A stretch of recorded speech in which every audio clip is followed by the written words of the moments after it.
Before oil made them one of the richest peoples in America, before the murders that shocked the world, the Osage were masters of a land as vast as the horizon. But hidden in the shadows of that history is a story few have ever heard, one of power, betrayal, and survival against impossible odds. The wind is restless on the prairie that morning, restless in a way that whispers of change. Clouds roll across the Missouri sky, their shadows are. Meriwether Lewis and William Clark, leaders of the famed Corps of Discovery, pause their work to meet the traveler. He is French, a fur trader hardened by years among the people of the Great Plains. His message is simple, yet weighted: the great Osage nation has received a letter from the American government. A letter claiming that France, once. The Osage reaction is swift. They refuse to believe such words could erase centuries of sovereignty and memory. The letter is burned, its smoke risks. For more hidden stories where history meets mystery, subscribe to Natives Untold. For generations, the Osage have been. But change is already in motion. Trade with the French and other Europeans has brought metal goods, horses, and guns, powerful tools, but also spark. To the west, the feared Comanche press hard against Osage borders. Raids move like lightning storms across the prairie. On one such night, under a sky cut with starlight, an Osage war party strikes deep into Comanche territory. They steal hundreds of horses and, in a moment that will be retold for years, their leader steps into a Comanche lodge, fells a warrior with his tomahawk, and speaks his name into the darkness: "I am Black Dog." He is a giant among men, 6'6", broad-shouldered, a leader among leaders. Black Dog is just one of many chiefs across the Osage bands, but his presence looms large in both legend and art. While Lewis and Clark push their expedition westward, a delegation of Osage leaders is summoned. The Osage, however, are no strangers to diplomacy. They have navigated relationships with foreign powers for decades: French missionaries, traders, and even royalty. One Osage chief traveled to France, stood in the court of King Louis XV, and returned with stories of a world across the ocean. When the Spanish later claimed Louisiana, their attempt. This adaptability is rooted in their origin stories. Long before European maps drew lines on the land, the Osage, calling themselves Enayukonska, children of the Middle Waters, had migrated to these plains. Oral traditions tie their identity to the great rivers, whose waters they treat as sacred lifelines. Each season dictates movement: in summer and fall, vast bison hunts on the open plains; in winter, a return to sheltered lodges.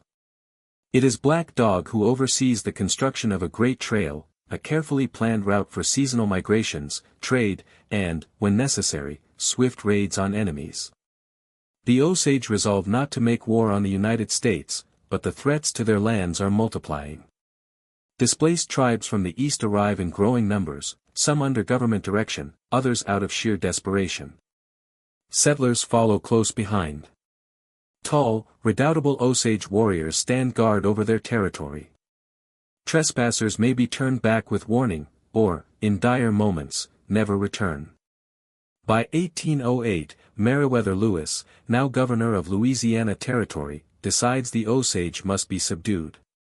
He cuts off their access to vital trade networks, encouraging other indigenous groups to pressure them. William Clark soon pushes several Osage leaders into signing a treaty, a document ceding more than 50 million acres, nearly half their domain, to the United States.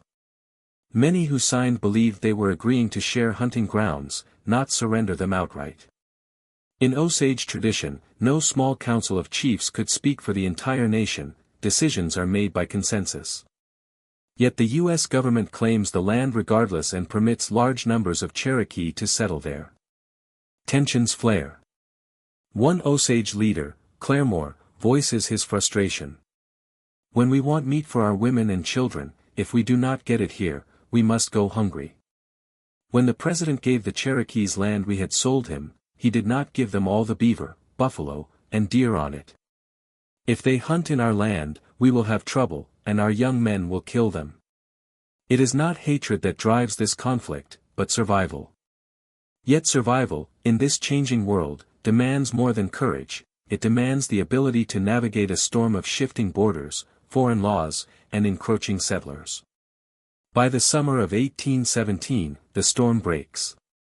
Chief Claremore and his warriors are away on the plains, hunting. In their absence, the village is left with women, children, and the elderly. The attack comes like a sudden summer tempest. Hundreds of Cherokee warriors and their allies descend without warning. Dozens are killed, many taken captive. Homes are burned to the ground. The attackers press toward Black Dog's nearby village, but he has prepared for such a moment. His people retreat to a hidden cave he had ordered built years before, escaping the slaughter. Still, the Osage can no longer muster the strength to hold back waves of displaced tribes and settlers, nor the diseases and loss of game that follow them. The world of the Osage is changing, faster than even their most far-sighted leaders can adapt. The question now is not whether they can hold their ground, but whether they can hold their identity. For more hidden stories where history meets mystery, subscribe to Natives Untold. The year is 1817, and the smoke from the burned Osage village still hangs low in the air, curling through the timber like a shadow that refuses to lift. Black Dog's people have survived in their hidden refuge, but the loss is still heavy. Crops, goods, tools, gone. Families, once whole, now fractured by captivity or death. The survivors return to blackened earth and silence. And yet, the pressure does not ease. Each year, more displaced nations arrive under government sanction. Settlers follow close behind, bringing with them their own ways of life, and their own hunger for land. Hunting grounds shrink. The once migrating bison herds become harder to find. Even the rivers, the lifeblood of the Osage, begin to feel smaller, more hemmed in by foreign claims. The American government calls for more land cessions. In exchange, they offer payments that often come in the form of trade goods far inferior to what was promised. The Osage signed treaties not as willing partners, but as people boxed into a corner. By the early 19th century, the Osage have gone from masters of a vast domain to residents of a narrow strip of what was once theirs.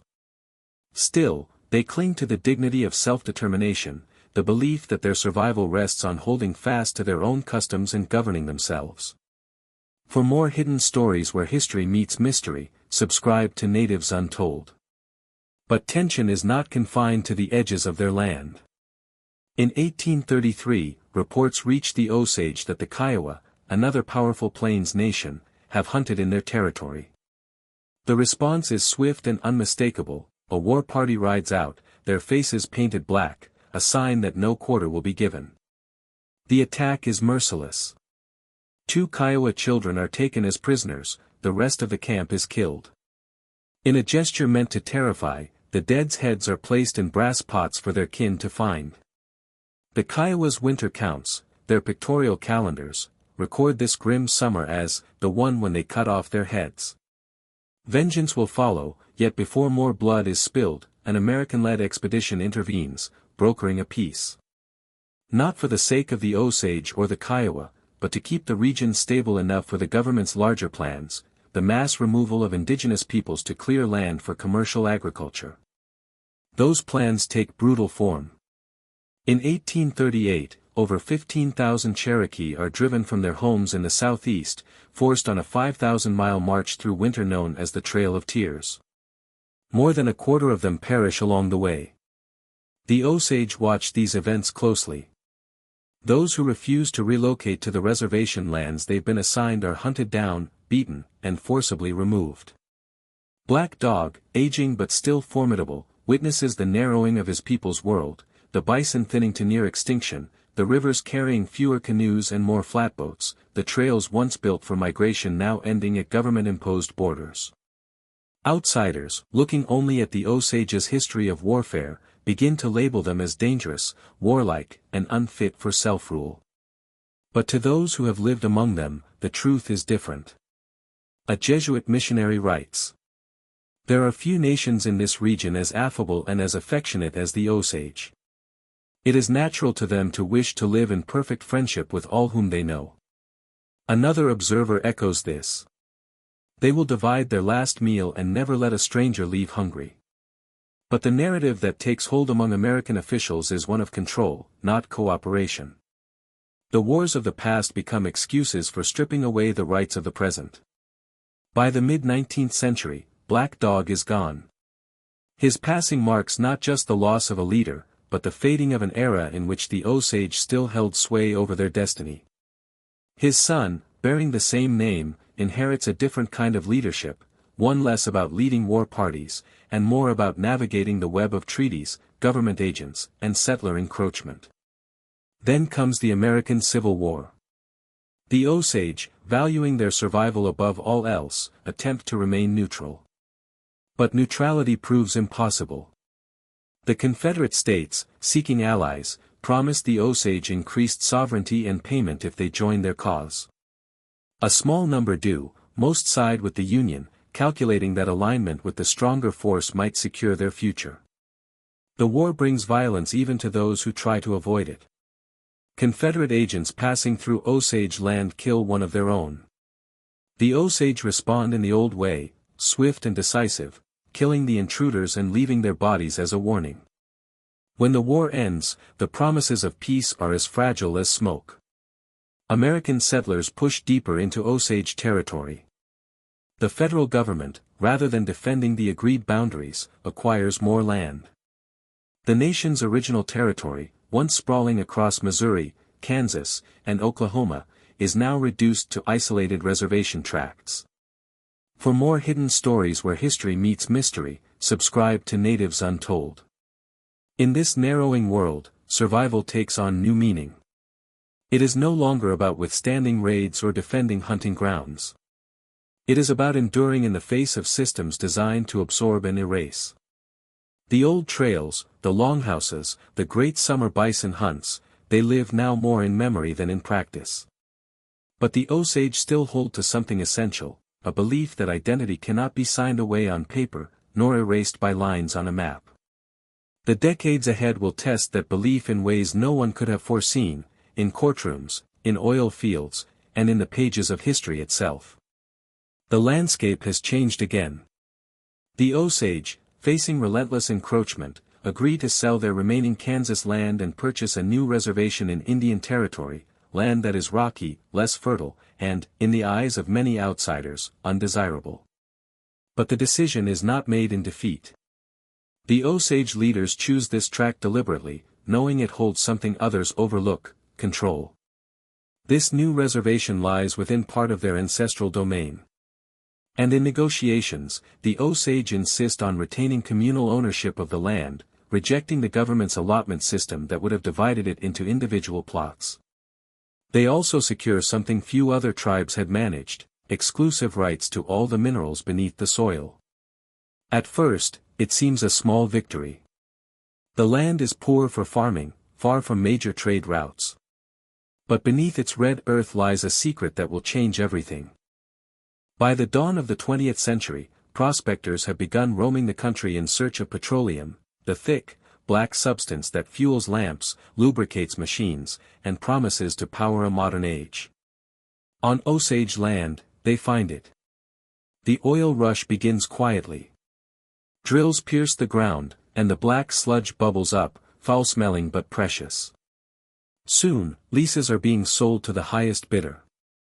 Oil companies pay millions in rights and royalties, money deposited into what the government calls headrights, shares of the mineral estate divided equally among the Osage people. Within 2 decades, Osage oil generates more wealth than all the American gold rushes combined. Per capita, the Osage become the richest people in the world.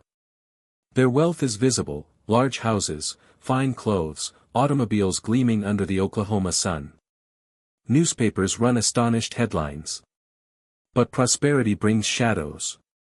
Outsiders, lawyers, businessmen, speculators, pour into Osage country.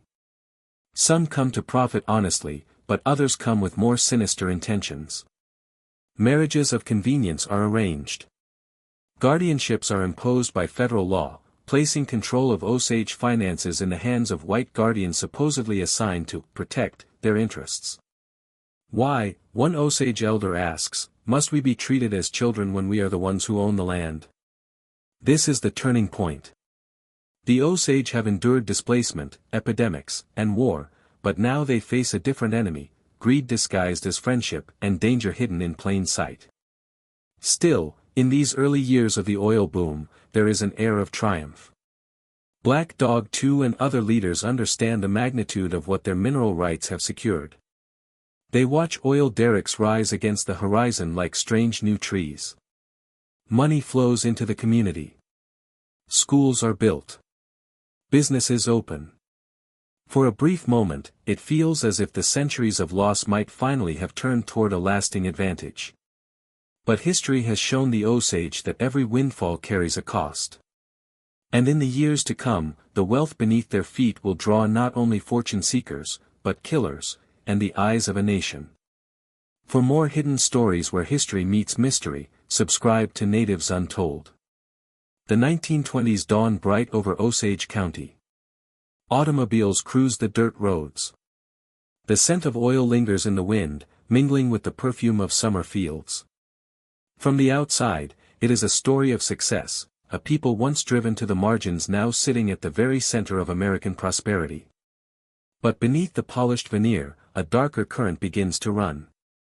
The money is staggering.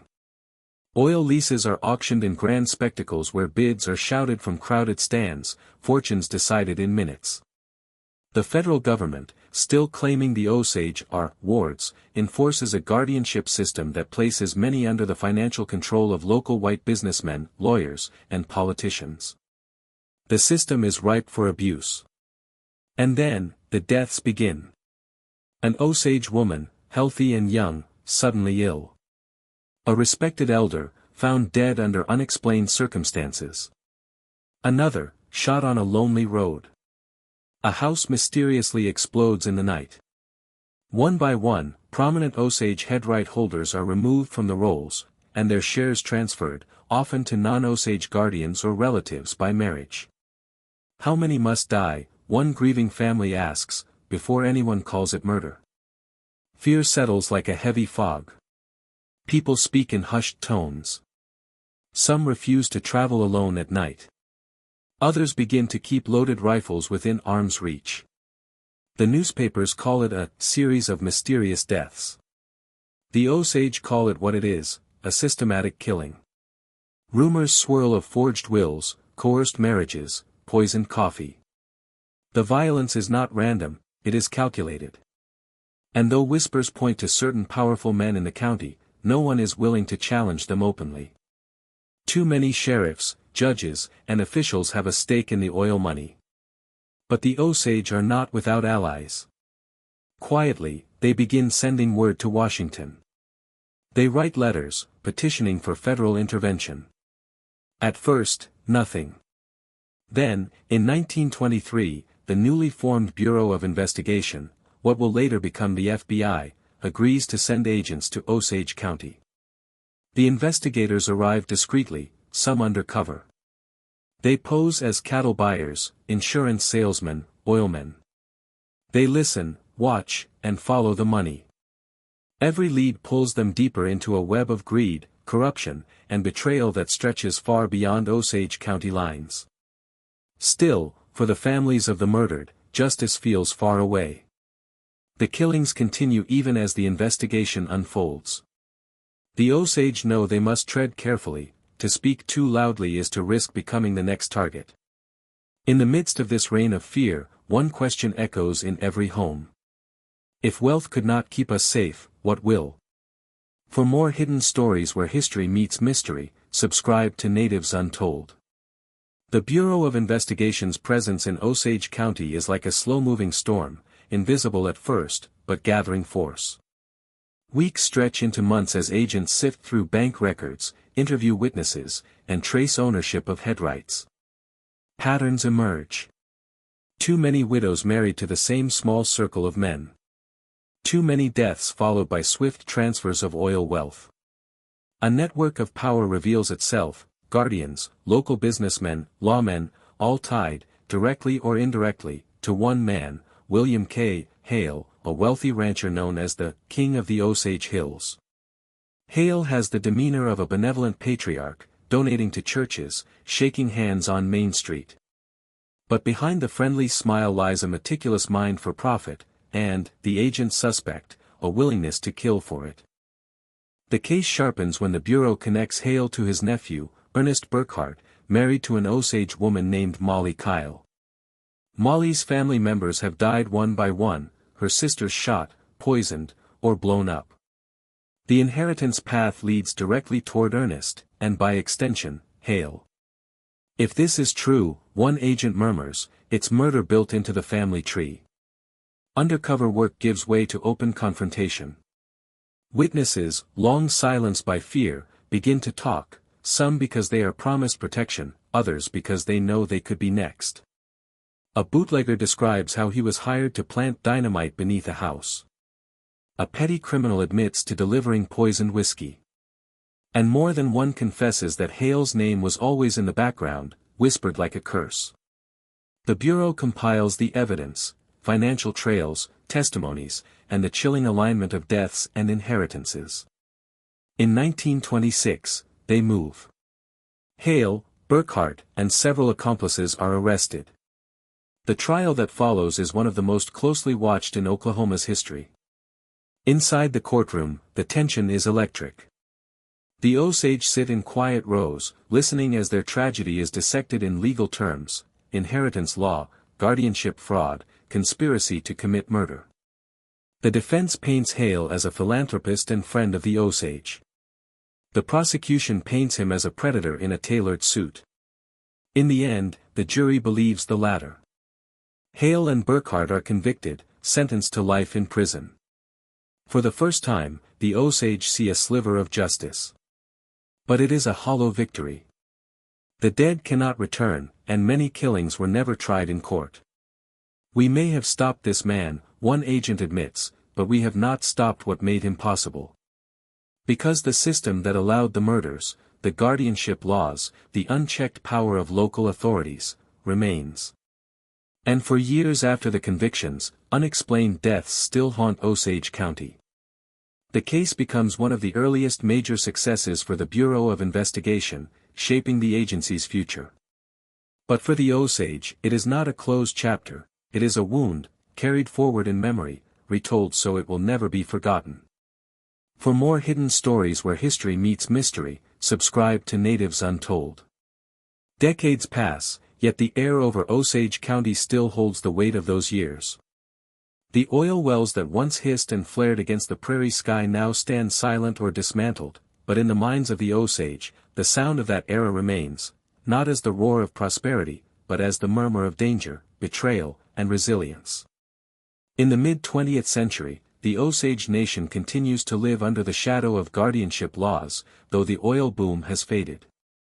Wealth has changed hands, land has been sold, and the guardians who once held near total control over Osage finances leave behind a paper trail of exploitation that would take generations to fully confront. Yet the people endure. Culture, long targeted for erasure, finds new breath. Ceremonies once held in secret return to open grounds. The Osage language, pushed to the brink, is taught again to children. Elders tell the story of the Reign of Terror, not as a cautionary tale alone, but as proof of the strength it took to survive. They wanted us gone, one elder says, but we are still here. The land remembers us. In the 21st century, a quiet but determined revival begins. Sovereignty becomes not just a legal term, but a living assertion of identity. Tribal courts and councils reclaim authority over internal affairs. New economic ventures, from casinos to cultural tourism, funnel resources into the community, not away from it. But even as progress comes, the memory of the killings refuses to fade.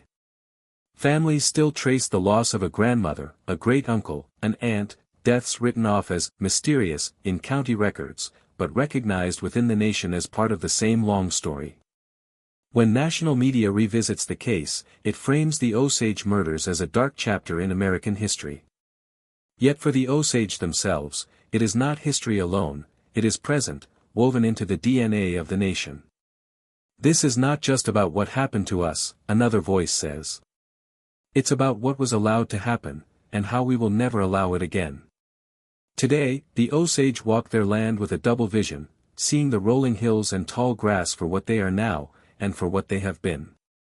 Beneath the soil lie both the bones of ancestors and the oil that once made the nation wealthy, and a target. The reign of terror ended with convictions, but the greater struggle, for justice, for self-determination, for truth, continues. And perhaps that is the truest measure of their survival, that they endure not as victims of history, but as authors of their future. The wind sweeps over Osage County, carrying with it whispers of the past. They are not whispers of defeat. They are whispers of a people who, against every design for their erasure, are still here. Still watching. Still telling their story. For more hidden stories where history meets mystery, subscribe to Natives Untold.